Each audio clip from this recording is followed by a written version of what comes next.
Prezident İlham Əliyev aprelin 14-də Kolumbiya Respublikasının ölkəmizdə yeni təyin olunmuş fövqəladə və səlahiyyətli səfiri Nelsi Raquel Munar Xaramiyonu qəbul edib.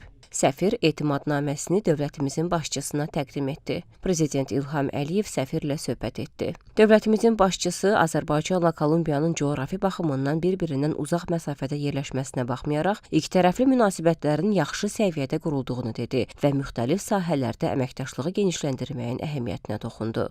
Prezident İlham Əliyev siyasi əlaqələrimizə əsaslanaraq iqtisadi, investisiyalar, turizm və digər sahələrdə münasibətləri dərinləşdirməyin önəmini vurğuladı. Azərbaycan prezidenti səfirə fəaliyyətində uğurlar arzuladı.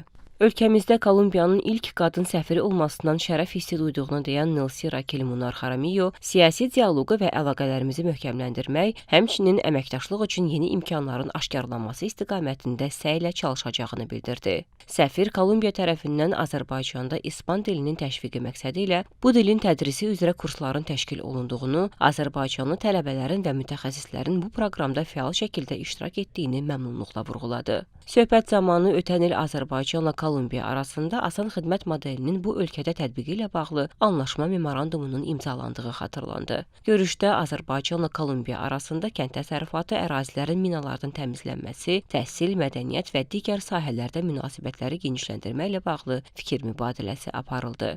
Azərbaycanla Kolumbiyanın beynəlxalq təşkilatlar çərçivəsində uğurlu əməkdaşlığına toxunuldu. Bu xüsusda hər iki ölkənin BMT, Qoşulmama Hərəkatı və digər çoxtərəfli platformalarda bir-birini dəstəklədiyi məmnunluqla vurğulandı.